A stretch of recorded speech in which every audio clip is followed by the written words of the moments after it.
pessoal, eu sou Carol Negrin, professora de Biologia aqui do Estratégia Vestibulares e aqui vão 100 dicas para gabaritar Biologia. E na dica de hoje a gente vai conversar sobre evidências evolutivas, que são aquelas que nos fornecem bases para que a gente entenda a evolução dos seres vivos e os graus de parentesco entre eles, tá?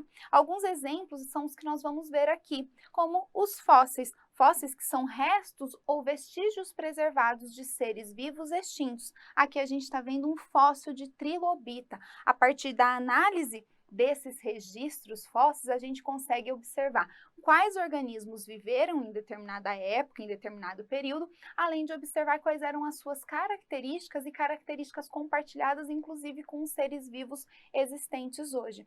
Com relação agora aos órgãos vestigiais, esses órgãos são aqueles que são encontrados em tamanho reduzido e não funcionais em alguns organismos, mas com tamanho maior e função definida em outros. Um exemplo é o apêndice cecal, que é bastante reduzido nos seres humanos e não apresenta função, mas que, por exemplo, nos coelhos é bastante desenvolvido e relacionado aí com a digestão de celulose. Através da análise desses órgãos, que são vestigial nos humanos, mas não vestigial em outro grupo, a gente consegue observar, sim, um grau de parentesco entre eles.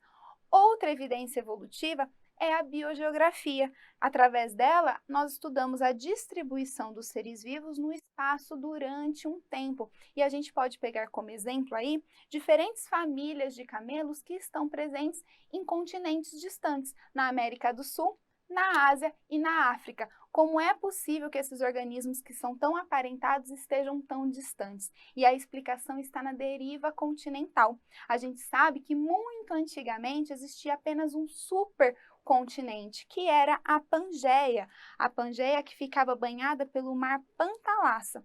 Com o passar de muito tempo, essa Pangeia se fragmentou em Laurásia e Gondwana, que permaneceu separada pelo mar de Tétis. E isso continuou a se movimentar, a tectônica de placas permitiu que a gente obtivesse a conformação do mundo moderno. E isso explica, então, por exemplo, como essas populações de camelos estão tão distantes na América do Sul, na África e aqui na Ásia. Outra evidência evolutiva é a análise da embriologia comparada, que estabelece aí graus de parentesco através da comparação do desenvolvimento embrionário.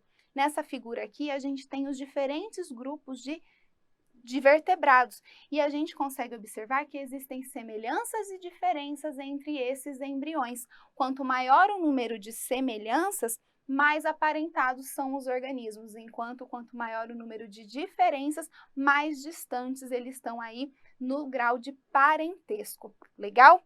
E agora, com relação à anatomia comparada, a análise dessas estruturas que são anatomicamente semelhantes, tanto com relação à forma quanto com relação à função, a gente consegue também observar graus de parentesco.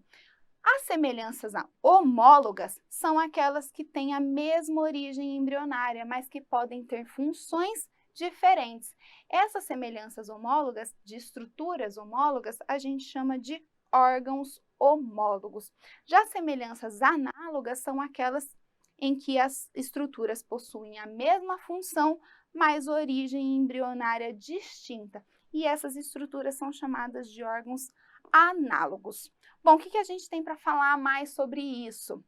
Órgãos homólogos com funções diferentes, eles são resultantes de divergência adaptativa de animais de um mesmo grupo, mas que ocupam ambientes diferentes. Aqui nessa figura, a gente está analisando os membros anteriores dos tetrápodes e a gente pode observar o quê? A gente está vendo aqui o membro anterior de um humano, de um cachorro, de uma ave e de uma baleia. A gente vê o quê? Que existe homologia. Eles apresentam construção semelhante desses apêndices.